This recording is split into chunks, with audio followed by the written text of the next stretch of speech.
Subscribe कीजिए 10th class गणित channel को और बेल आइकन को दबाइए लेटेस्ट वीडियो देखने के लिए। हेलो फ्रेंड्स, चलिए आज हम इस वीडियो में कुछ इंपॉर्टेंट क्वेश्चन को हल करेंगे। इससे पीछे भी मैंने वीडियो बनाई थी जिनमें आपको कुछ इंपॉर्टेंट क्वेश्चन है वो बताए थे जिस तरह के आपको परीक्षा में पूछे जाते हैं। तो आज इस वीडियो में हम ऐसे क्वेश्चन हल करेंगे जो परीक्षा में आपसे पूछे जाते हैं। तो देखिए, क्वेश्चन नंबर जो 1 है वो है यूक्लिड विभाजन विधि द्वारा 90 और 144 का महत्तम समापवर्तक ज्ञात करना है। मतलब आपको HCF है वो ज्ञात करना है और यूक्लिड विभाजन विधि से करना है। तो क्वेश्चन नंबर 1 को हल करते हैं। क्वेश्चन नंबर 1 में बड़ी संख्या 144 है और छोटी संख्या 90 है। तो 144 को इस तरह से लिखना है और ये बड़ी संख्या है और ये 90 है। इस तरह से लिखने के बाद में आपको लिखना है कि यूक्लिड विभाजन परमेका से, यहां पर लिखना है आपको परमेका से। इस परमेका से हम हल करेंगे इसको। अब ये परमेका क्या होती है? वो होती है A बराबर BQ प्लस में R। ये है यूक्लिड विभाजन परमेका। तो आपको HCF निकालने के लिए आपको 144 में 90 का भाग देना है। तो 144 लिखो, बराबर में 90 लिखो। अब 90 का भाग 144 में एक बार जाता है क्योंकि 90 दूनी 180 होते हैं, तो भाग जाएगा एक बार, वो गुणा में लिखना है।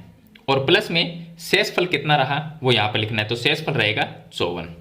अब यहाँ पर जो शेषफल है वो 54 है। इसका मतलब 54 है वो 0 के बराबर नहीं है, मतलब कि 0 नहीं आया। जब तक 0 ना आए आप इसको हल करते रहिए। अब हम क्या करेंगे, 54 का भाग 90 में देंगे। अब यहाँ पर 90 लिखेंगे और इसमें 54 का भाग देंगे। तो 54 का भाग भी 90 में एक ही बार जाएगा और प्लस में शेषफल रहेगा 36। अब यहाँ पर भी 0 नहीं आया है, यानी कि जो शेषफल है वो 0 नहीं है। तो इस तरह से आपको लिख देना है। उसके बाद में तीसरे चरण के अंदर 36 का भाग हम 54 में देंगे। तो यहाँ पर आपको 54 लिखना है, बराबर में आपको 36 लिखना है। 36 दूनी 72 होते हैं, 54 से ज़्यादा हो जाएंगे तो भाग एक बार जाएगा और प्लस में शेषफल 18 रह जाएगा। अब यहाँ पर भी देखिए शेषफल 18 है, यानी कि 0 नहीं है। तो इस तरह से लिखना है। अब हम 18 का भाग 36 में देंगे, तो ये 36 लिखेंगे और इसके अंदर 18 का भाग देंगे। तो 18 दूनी 36 होते हैं, यानी भाग पूरा पूरा चला जाएगा 2 बार और शेषफल रहेगा 0। तो हम लिखेंगे यहाँ शेषफल, यहाँ पर जो शेषफल है वो 0 है और जो भाजक है वो 18 है, यानी कि जिसका हमने भाग दिया है। तो इसका HCF कितना होगा? HCF होगा जो भाजक होता है वो होता है, तो 18 इसका HCF हो जाएगा। तो ये है यूक्लिड विभाजन विधि से HCF निकालना। अब मैं आपको सेकंड क्वेश्चन बताता हूँ। सेकंड क्वेश्चन ये है निर्देशांक ज्यामिति का, जिसमें हमें K का मान ज्ञात करना है और ये A B C 3 संरेखी बिंदु है। संरेखी का मतलब एक ही लाइन पे 3 बिंदु है।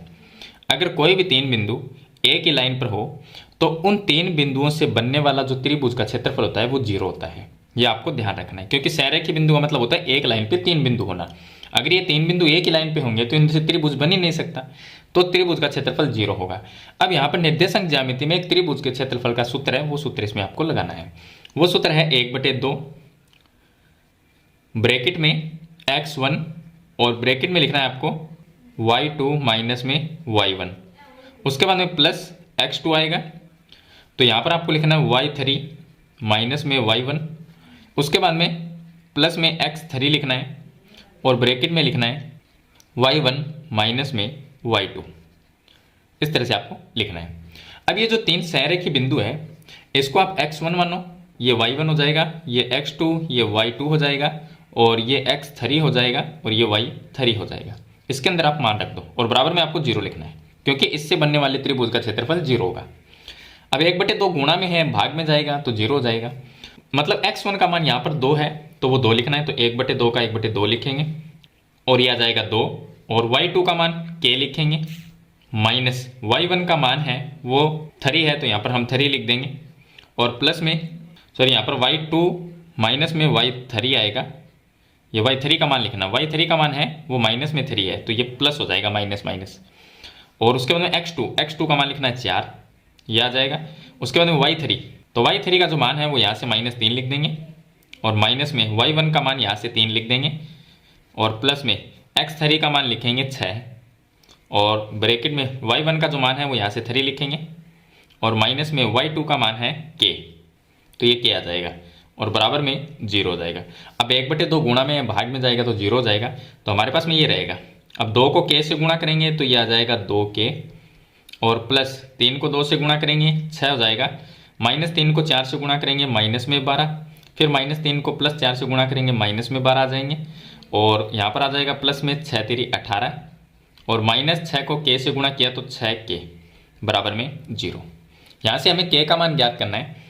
तो देखिए ये माइनस में 6k है, ये 2k है, तो यहाँ पर माइनस में 4k रह जाएगा, और ये प्लस में 18 प्लस में 6 तो प्लस में हो जाएंगे 24, माइनस 12 ये माइनस में 24 हो जाएंगे बराबर 0, प्लस 24 माइनस 24 ये कट जाएंगे, तो ये आ जाएगा माइनस में 4k बराबर में 0। अब माइनस 4 इसके बट्टे में जाएगा तो k बराबर 0 बट्टे माइनस 4 होगा, तो इसका उत्तर क्या आएगा 0, यानी k का मान है वो 0 आएगा। तो इस तरह का क्वेश्चन आए तो ऐसे हल करना है आपको। अब देखिए क्वेश्चन नंबर 3 और क्वेश्चन नंबर 4। क्वेश्चन नंबर 3 में एक वृत्त के चतुर्थांश का क्षेत्रफल ज्ञात करना है जिसकी परिधि दी गई है। एक वृत्त का चतुर्थांश होता क्या है वो मैं आपको बता देता हूँ। क्वेश्चन नंबर 3 का हल, देखिए ये वृत्त है, और वृत्त का चतुर्थांश यानी चौथा भाग बनाने के लिए हमें इसके अंदर 2 व्यास बनाने पड़ेंगे, एक व्यास और दूसरा व्यास। 2 व्यास बनाने से 1 2 3 4 चतुर्थांश बन जाते हैं। इसमें हमें एक वृत्त के चतुर्थांश मतलब एक चतुर्थांश का क्षेत्रफल हमें ज्ञात करना है, मतलब कि ये जो भाग है एक भाग, इसका क्षेत्रफल ज्ञात करना है। अब चतुर्थांश में जो कोण बनता है वो 90 डिग्री का बनता है, तो ये कोण कितना हुआ 90 डिग्री, ये त्रिज्या है और ये भी इसमें त्रिज्या है, तो कोण इसका 90 डिग्री, यानी कि थीटा का मान 90 डिग्री होगा चतुर्थांश में। और परिधि हमें दी गई है तो इससे हम त्रिज्या निकाल लेंगे। तो परिधि का मतलब होता है 2πr, परिधि दी गई है 22 सेंटीमीटर। यहाँ से त्रिज्या का मान निकालेंगे तो यह आ जाएगा 22 बट्टे में 2π है, गुणा में भाग में आएगा तो 2 गुणा पाई का मान 22 बट्टे 7 लिखेंगे, 22 से 22 कट जाएगा, तो ये त्रिज्या का जो मान है वो 7 बटे 2 सेंटीमीटर आ जाएगा। अब चतुर्थांश जो होता है वो एक त्रिज्य खंड जैसा होता है, तो यहाँ से हमने थीटा का मान तो आ गया, त्रिज्या का मान निकाल लिया। अब हमें चतुर्थांश का अगर क्षेत्रफल ज्ञात करना है तो ये एक त्रिज्य खंड होता है, और त्रिज्य खंड का क्षेत्रफल का सूत्र होता है πr² थीटा बट्टे में 360, ये होता है।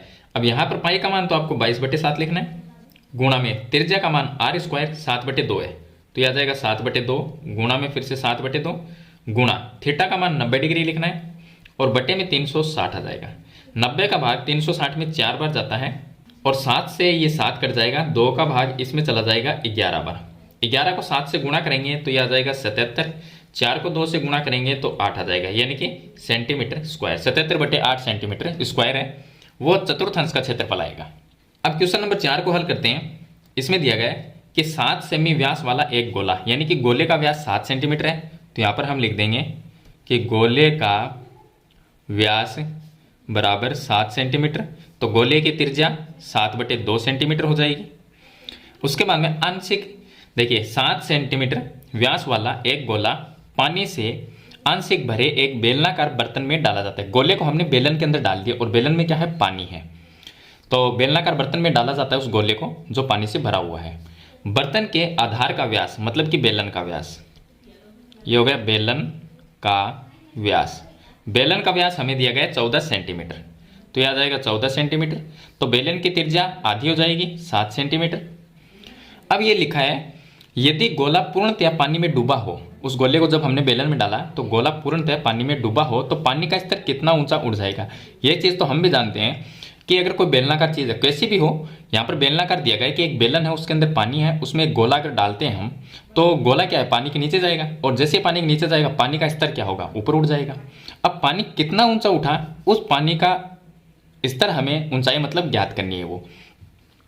तो इसमें होगा क्या कि जो गोले का आयतन होगा और जो पानी का आयतन होगा वो बराबर होगा, क्योंकि जितनी जगह गोला घेरेगा उतना ही पानी का स्तर ऊंचा उठेगा, तो मतलब इनके आयतन में कोई फर्क नहीं पड़ेगा। तो हम यहाँ पर लिखेंगे कि गोले का आयतन बराबर होगा बेलन का आयतन, दोनों के आयतन में कोई फर्क नहीं पड़ता।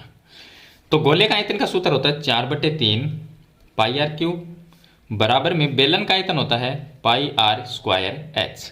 अब देखिए पाई से पाई कट जाएगा, तो ये आ गया 4/3, और r का मान, r यहाँ पर गोले की त्रिज्या है तो 7/2 3 बार लिखना है, फिर 7/2, फिर गुणा में 7/2, बराबर में आर का मान यहाँ से लिखना है 7, तो ये आ जाएगा 7 × 7 और गुणा में आ जाएगा एच। ये दोनों गुणा में है तो इसके भाग में आ जाएंगे, मतलब कि ये 7 है वो इस 7 से कट जाएगा, फिर ये 7 है वो इस 7 से कट जाएगा, और 2 दूनी ये 4 इस 4 से कट जाएंगे।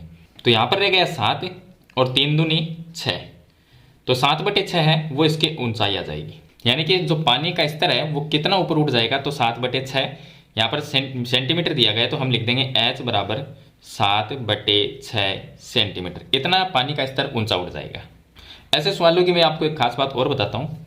अगर किसी एक चीज़ मतलब घन हो, घनाभ हो, बेलन, शंकु, गोला, अर्धगोला कोई भी हो, अगर एक चीज़ को तोड़कर अगर दूसरी चीज़ बनाई जाती है, मान लीजिए यहाँ पर एक घन है, घन से एक मोमबत्ती बनाई जाती है, और मोमबत्ती कैसी होती है, बेलन जैसी। तो घन से अगर मोमबत्ती बनाएंगे तो इनके आयतन में कोई फर्क नहीं पड़ता।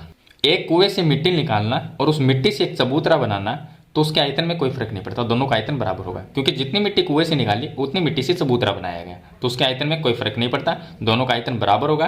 तो इस तरह से आपको लिख के हल करना होता है। अब देखिए क्वेश्चन नंबर 5 को हल करते हैं। इसमें दिया गया 11 सेंटीमीटर, 3.5 सेंटीमीटर, 2.4 सेंटीमीटर मोम के एक घनाभ।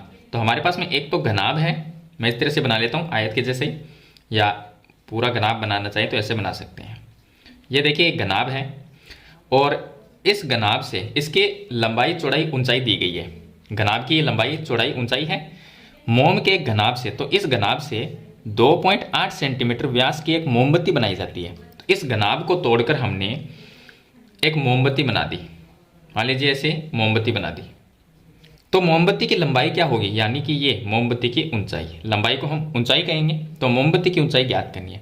अब घनाभ क्या था, एक मोम का घनाभ था, और पूरा घनाभ में जितना मटेरियल लगा हुआ था उस पूरे मटेरियल से, यानी जितना मोम इसके अंदर लगा हुआ था उस पूरे मोम से हमने एक मोमबत्ती बना दी। तो दोनों के आयतन में कोई भी फर्क नहीं पड़ता, मतलब कि दोनों का आयतन बराबर होगा। तो हम लिखेंगे घनाभ का आयतन, यहाँ पे लिखना है आपको, घनाभ का आयतन बराबर होगा मोमबत्ती कैसी, बेलन जैसी, तो बेलन का आयतन, दोनों का आयतन बराबर होगा। घनाभ के आयतन का सूत्र होता है लंबाई गुणा चौड़ाई गुणा ऊंचाई, और बेलन का आयतन होता है πr²h। अब घनाभ की लंबाई चौड़ाई ऊंचाई यहाँ पर दी गई है, तो ये लिख देंगे 11 गुणा 3.5 गुणा में 2.4 बराबर में पाई का मान 22/7 होगा, तो वो इसके नीचे आ जाएगा, तो 22 और बटे 7 ऊपर चला जाएगा, तो मैं यहाँ पर 7 गुणा में लिख देता हूँ, ये हो जाएगा। उसके बाद में यहाँ पर जो त्रिज्या है वो कितनी होगी, तो व्यास दिया गया है 2.8, तो त्रिज्या 1.4 हो जाएगी। त्रिज्या 1.4 होगी, तो यहाँ पर हम लिख देंगे 1.4 गुणा 1.4 गुणा में h, ऊंचाई हमें ज्ञात करनी है। तो देखिए 11 का भाग 22 में चला गया 2 बार, और 2 का भाग 24 में जाएगा 1.2 बार, यानी कि 12 बार, तो ये रह जाएगा 7 गुणा में 3.5 फिर गुणा में 1.2, और यहाँ पर बट्टे में कुछ नहीं रहा, तो इसके बट्टे में ये आ जाएंगे, ये गुणा में है, तो 1.4 गुणा में 1.4 बराबर में h रह जाएगा। पॉइंट से पॉइंट कट सकता है, क्योंकि एक एक संख्या बाद में पॉइंट है, यहाँ पॉइंट से ये पॉइंट कट जाएगा, तो 7 का भाग हम 14 में देंगे, 2 बार जाएगा, 2 का भाग 12 में 6 बार चला जाएगा। अब उसके बाद में इसमें 7 का भाग जाता है 2 बार, और इसके अंदर 7 का भाग जाता है 5 बार, और 2 का भाग 6 में जाएगा 3 बार, तो 5 को 3 से गुणा किया 15 आ जाएंगे, तो ये आ जाएगा 15 बराबर में h, या h बराबर यहाँ पर लिख सकते हैं, या h बराबर 15 सेंटीमीटर, यह आ जाएगी मोमबत्ती की ऊंचाई। चलिए इसके बाद में हम क्वेश्चन नंबर 5 को हल करते हैं। इसमें लिखा है कि 5 सेंटीमीटर लंबा एक रेखाखंड खींचना है। तो पहले हम एक रेखाखंड बनाएंगे 5 सेंटीमीटर लंबा। यहाँ पर देखिए हमने एक रेखाखंड बनाया, इसका नाम A और B लिखते हैं। ये 5 सेंटीमीटर लंबा है, तो आप स्केल से बना सकते हैं 5 सेंटीमीटर लंबा। उसके बाद में इसे 2:3 के अनुपात में विभाजित करना है। तो इसका अनुपात दिया गया है 2:3। अगर दोनों अनुपात को जोड़ते हैं तो ये होता है 5। तो हम क्या करेंगे, AB जो रेखाखंड है इसके साथ में एक न्यून कोण बनाते हुए, जब भी आपको ऐसा क्वेश्चन आए, ये चैप्टर नंबर 11 से है, रचना से, तो ऐसा क्वेश्चन आए कि किसी रेखाखंड को अनुपात में विभाजित करना है, तो सेम काम करना है जैसे मैं आपको बता रहा हूँ। तो इस तरह से आपको एक न्यून कोण बनाते हुए एक किरण खींचनी है। यहाँ पर इसको नाम दे देंगे कि ये AX किरण है। अब दोनों अनुपात को जोड़ना है तो 5 होंगे, कितना भी हो यहाँ पर अनुपात दोनों को जोड़ना है। तो यहाँ पर जोड़ने पर 5 होता है, इसके 5 चाप बराबर बराबर काटनी है, 1 2 3 4 और ये 5। ये ए है तो ये A1 हो जाएगा, ये A2 हो जाएगा, A3, A4, A5। इस तरह से आपको 5 चाप काटने और बराबर होने चाहिए। इनके बीच की जो दूरी है ना वो दूरी बराबर होनी चाहिए। उसके बाद में आपको क्या करना है कि लास्ट वाला A जो 5 है, लास्ट जो होगा उसको B के साथ में मिला देना है। तो इस तरह से A5 को B से हमने मिला दिया। अब यहाँ पर हम क्या करेंगे, छोटा अनुपात कितना है, छोटा अनुपात इसमें 2 है तो यहाँ पर A2 पर जाना है। आपको क्या करना है, यहाँ पर यहाँ से यहाँ तक प्रकार को रखना है और प्रकार को इस तरह से घुमाना है। जितना यहाँ पर घुमाया है उतना ही यहाँ पर रखेंगे और इस तरह से प्रकार को घुमा देंगे। उसके बाद में प्रकार से यहाँ तक ये जो दूरी है ये दूरी आपको नापनी है। प्रकार से नाप लेना, प्रकार को यहाँ पर रख के और यहाँ पर एक चाप काट देना इस तरह से। फिर क्या करना कि जो चाप कटा है उसको A2 से मिलाना है, इस तरह से A2 के साथ में आपको मिलाना है। यहाँ से मिलाते हुए आगे बढ़ा देना है। तो ये AB रेखाखंड को, जो AB रेखाखंड है इसको यहाँ पर टच करेगा यानी कि प्रतिच्छेद करेगा। इस बिंदु का नाम P लिख देंगे। तो जो बिंदु P है वो इस AB रेखाखंड को 2:3 के अनुपात में विभाजित करता है। तो इस तरह से आपको ये रचना करनी है, उसके बाद में इसकी रचना भी लिखनी है। तो जैसे जैसे आपने काम किया है उसी तरह की आपको रचना लिखनी है। तो ये कुछ क्वेश्चन थे जो मैंने आपको बता दिए हैं। तो मेरे ख्याल से ये कंप्लीट आपको समझ में आ गए होंगे। फिर भी इनके बारे में कोई सवाल या सुझाव है तो कमेंट बॉक्स में जरूर लिखना। वीडियो पसंद आए तो इसे लाइक और शेयर जरूर कर देना। इस चैनल पर नए हैं तो सब्सक्राइब करना। हम मिलते हैं नेक्स्ट वीडियो में, तब तक के लिए थैंक यू।